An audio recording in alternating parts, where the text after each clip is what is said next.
Give us a countdown. Three, two, one.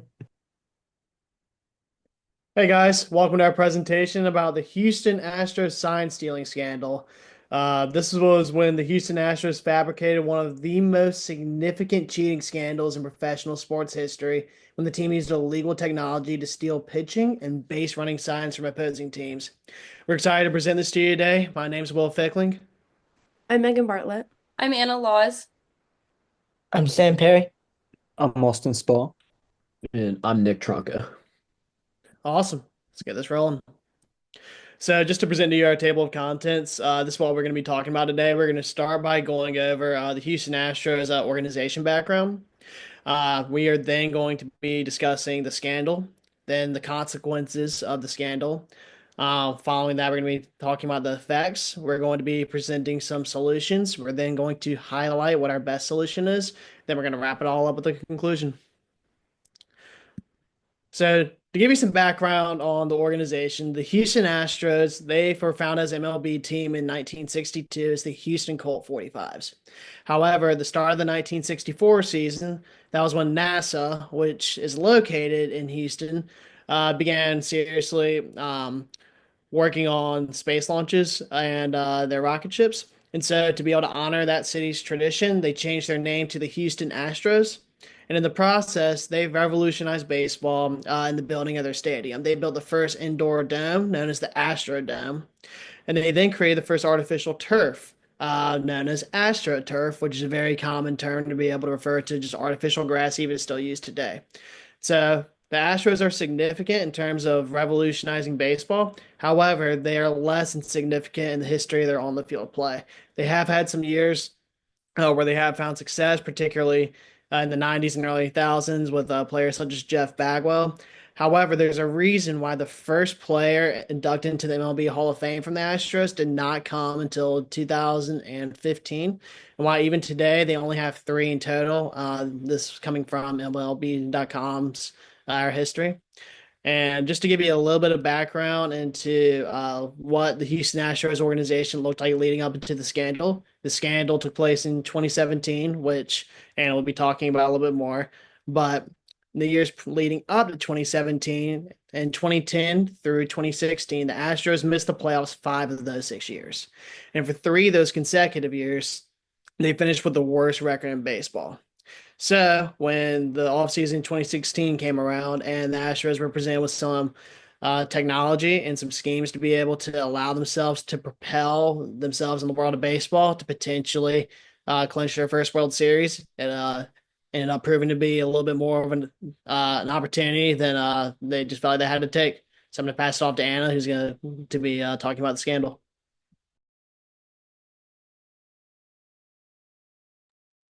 Okay, so as we'll mention, just like the central idea just along the scandal is the Astros were stealing signs during the 2017 and 2018 season.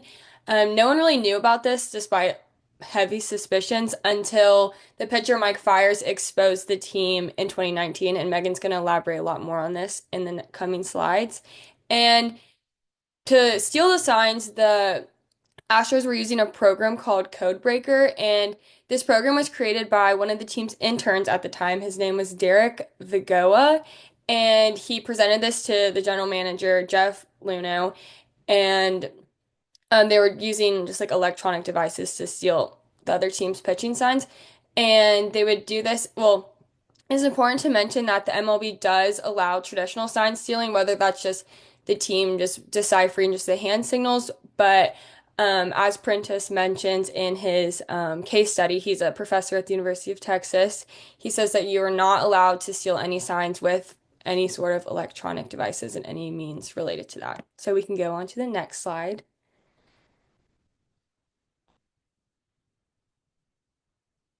And yeah, so kind of what this looked like is the computer program was an Excel-based program that had an algorithm that could decode these pitching signs that opposing teams would flash to their pitchers. And this program was created in the off season of 2016 and wasn't used until the 2017 season. And so about 2 months into this season, the Astros kind of took this to a new level by setting up a computer monitor in their dugout. And this monitor was connected to a camera that was in center field. And this camera would just show the signs that the opposing teams would flash, or the opposing team's catcher would flash to their pitcher. And they had two Astros players were watching this, and then they would communicate this to their team just in multitude of ways. One from the picture shown in the right corner, they would use a trash can. So if they indicated that a curveball was coming, they would bang a trash can to tell that so their batter that that's what was going to come. And then for a fastball, they would make no noise at all. And so they used this throughout the whole season. And like I said earlier, a lot of teams were kind of picking up on this as, like we'll mention, they weren't historically like super, super successful. And they went on to just keep doing this and win the World Series in 2017. And now Megan will talk more about what the consequences and aftermath looked like. Yeah, so like Anna mentioned, the pitcher Mike Fiers went to The Athletic in November of 2019, and this expose just created an immediate frenzy among baseball fans and officials and the like. Major League Baseball did really quickly launch an investigation into the matter afterwards, which did conclude in January of 2020. The findings were released along with a statement from MLB Commissioner Manfred, and obviously found that the Astros had indeed used illegal sign stealing technology. Included in the commissioner's statement were his initial punishments for the team's misconduct, which are as follows. A $5 million fine, which is the maximum amount allowed by the league. The Astros had their first and second round picks of both the 2020 and 2021 Major League Baseball drafts forfeited. And the team's general manager, Jeff Luhnow, and manager, AJ Hinch, were both suspended until the conclusion of the 2020 World Series. But per Bob Nightingale of USA Today, both were fired by the Astros organization within an hour after the commissioner's statement went public. This punishment dealt by the league was deemed by many as the most severe punishment against the team in Major League Baseball history, as verbalized by Nightingale. This investigation still had effects outside of the league's punishment. ESPN reported that Alex Cora and Carlos Beltran had both been part of the Astros during the Codebreaker era and had since moved on to staff positions with other organizations. Cora with the Boston Red Sox and Beltran with the New York Mets. Both men were directly named in the commissioner's statement and mutually parted ways with their respective organizations not long after. This punishment did generate a lot of discussion amongst baseball viewers, as we will move into further in this presentation, but Commissioner Manfred had anticipated this and rationalized his decisions in his initial statement. Per this, he had delivered a warning to all MLB clubs in September of 2017 about illegal practices, and that team general managers and managers were the ones responsible for ensuring proper player and staff conduct, and that he, quote, will not part from that decision. Key to this was his belief that the scheme was, again, quote, player driven and player executed, which unfortunately a report from Jared Diamond of the Wall Street Journal would come out the next month that would reveal that the general manager, Luhnow, was aware of the scheme and facilitating it with email proof. Moving into the next slide. Um, in terms of like media response from the Astros, there wasn't really much of anything through January of 2020. Most of the players and staff did refuse to comment, and it was kind of generally understood that they would speak as a united team when the opportunity arose. But former manager AJ Hinch did complete an exclusive interview with MLB TV that aired on February 7th of 2020, in which he expressed his sincere regret for allowing Codebreaker to happen. He noted that his disapproval of the scheme was made known to staff and players, but per the commissioner's prior guidelines set, his failure to call a formal meeting and kind of really put a stop to it directly made him liable in the long run. The time for team availability came the next week when they reported for spring training. A press conference with team owner Jim Crane, new manager Dusty Baker, and star remaining players from that 2017 team, Jose Altuve and Alex Bregman. The general message from their statements was that they do regret their involvement and that the scheme happened at all, but they did place a lot of emphasis on wanting to move forward and look on to the upcoming season. I'm going to hand it off to Sam to discuss some of the scandal's wider effects on baseball. Yeah, thanks to Megan for covering the organization's response and the consequences. Now that we covered that, let's dive a little bit deeper into how this was a crisis in terms of PR. So, starting off with that unfair competitive advantage of the scandal. The Astros' use of technology to steal signs provided them with real-time information, which undermines the integrity of the game. The MLB was founded on a foundation of fairness, and this scandal completely got rid of it. So, players were very much against it, such as Dodgers pitcher Kenley Jansen, who in an interview before the 2020 season stated, "All you gotta say is, I'm sorry. People aren't having a job right now, and that's why it's worse than using steroids and I think gambling too." Steroids and gambling were two of the worst crises in MLB and sport history. So the fact that this scandal was even compared to, yet alone viewed as worse than, just shows the effect that this scandal had on the baseball culture. Moving on to how opponents felt cheated. Players expressed that cheating deprived them of championship opportunities. Dodgers player Cody Bellinger stated, "It's obvious. Everyone knows they stole the ring."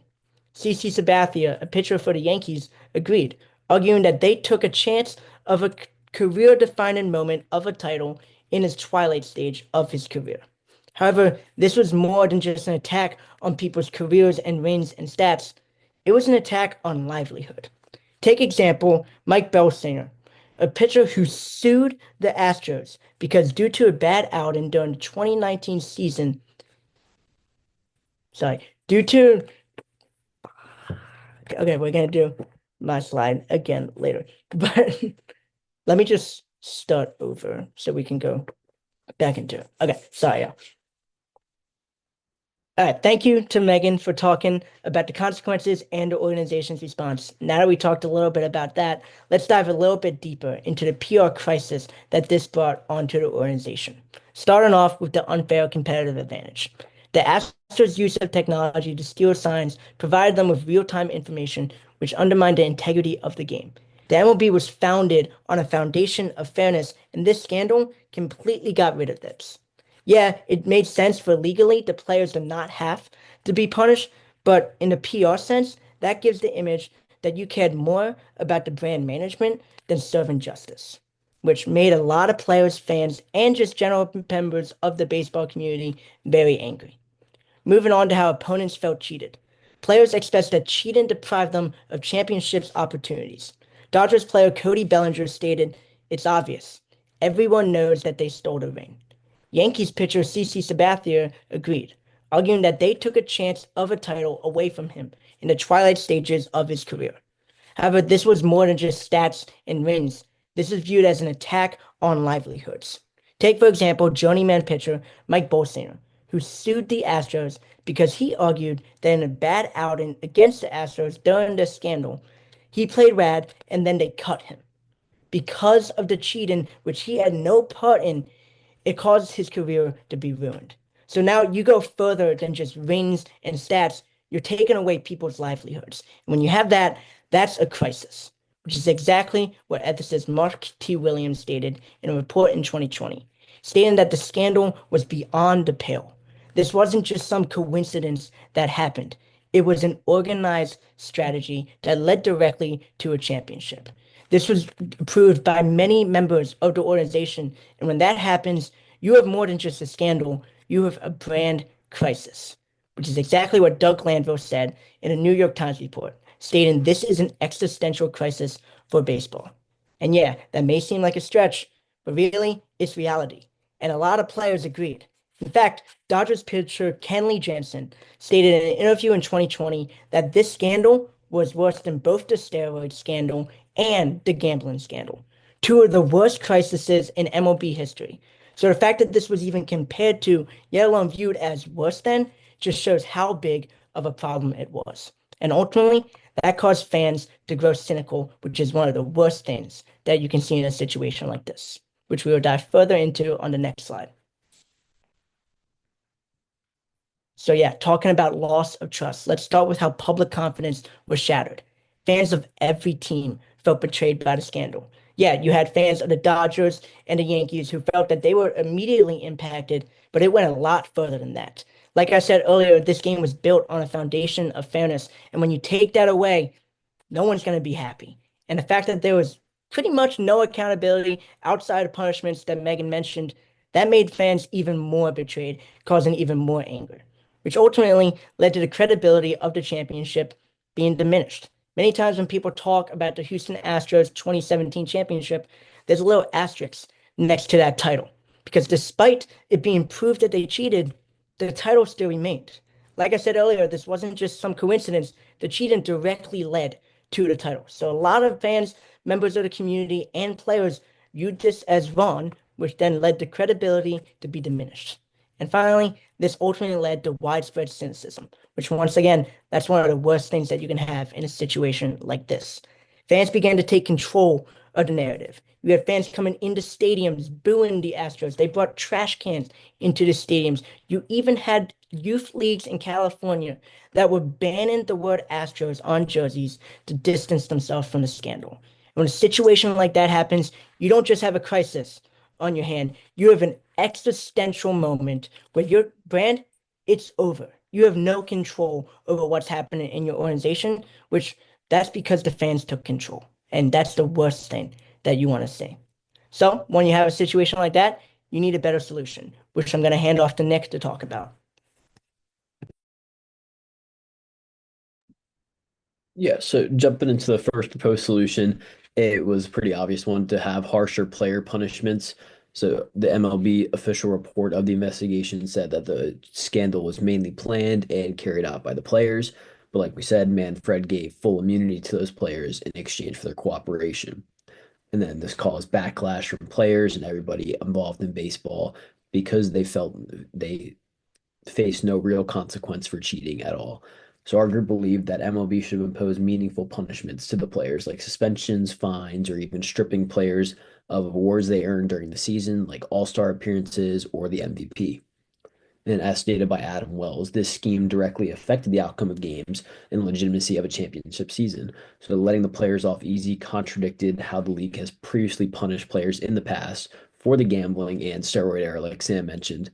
And those offenses fall under Rule 21 of the MLB Code of Conduct, and all of those players would face harsh penalties. So it would only make sense for the players that directly cheated to win a championship would face harsh penalties as well. And even Manfred later admitted in an article by Steve Gardner in USA Today that he regretted not attempting to punish the players. So taking action against those involved would help to rebuild trust and show that Major League Baseball takes accountability seriously, no matter who's at fault. And now we'll jump into slide number or proposed solution number 2. And that would be to vacate the Astros 2017 World Series completely. So many people around the sports, from players to analysts to fans, believe that Major League Baseball failed to uphold the integrity of the game by letting the tainted championship remain in the official record books. And according to Prentice, vacating the title would have sent a clear message that cheating under no circumstances will never be accepted in Major League Baseball. This wouldn't mean giving the title to another team. It would just mean removing the Astros from the list of champions in the record book, taking down all of their championship banners, and officially recognizing the 2017 championship season as having no winner. While this kind of action hasn't been done in pro sports, it's not unheard of in sports overall. Like the NCAA, for example, vacated Louisville's national title in basketball in 2013 after they violated major rules that went against the NCAA's code of conduct. And that's according to Robert Johnson from the New York Times. But MLB could have implemented something similar, establishing guidelines for when titles and awards should be removed if serious rule violations occur. And this kind of punishment would show that MLB is serious about preserving the integrity of the game and is willing to take bold steps to protect the future of it. And we'll jump into the best solution now. So although we thought both the punishments would have shown stronger accountability, our group believes that vacating the 2017 World Series title would have been the best solution. Individual player punishments may vary in severity and not affect every player in the same way because it's hard to gauge like who actually cheated the most, I guess. But taking away the title affects all of them equally because it takes away the biggest reward they all gain from it, the championship itself. And the frustration from players around the league, like we previously stated, reinforces why this decision would have been a good idea.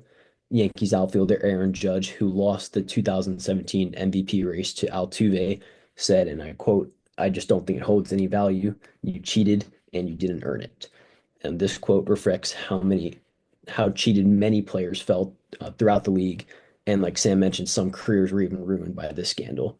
So stripping the title would have helped Major League Baseball show that it stands for fairness and would have set a powerful and historical precedent that cheated won't be rewarded under any circumstances. And now we'll hand it off to Austin to conclude the presentation. Thank you, Nick. So in conclusion, the league's punishments on the Astros were not nearly severe enough. We decided that by vacating the 2017 World Series title, a zero tolerance message would be sent out throughout the league from players and managers to front office staff, such as general managers and team owners who might have more say in the organization. As Sam stated earlier, trust was broken throughout the entire league. So to restore trust, vacating the title would encourage players, media, and fans to regain a sense of loyalty and honesty with teams across the league and with the league as a whole. And since these are very important stakeholders, it's important for the league to restore that trust, to encourage their support.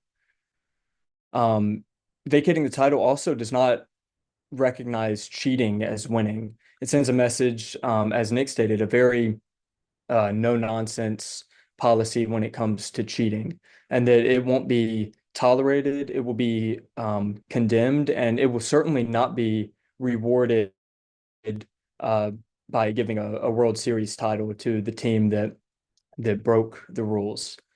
So it discourages cheating for any current or future players, managers, or any team members who might want to take the easy route to a championship. By doing all of this, it will make the game of baseball better all around. It'll make the memories that are made more important, more valued, and cherished for a longer period of time. It will make the championship sweeter, the victory of winning a title more important to the team. And it'll make the game of baseball more watchable for everyone without the unlawful acts of teams such as the Astros in this case. So that concludes our presentation. We're the Old Well Network. Thank you for listening.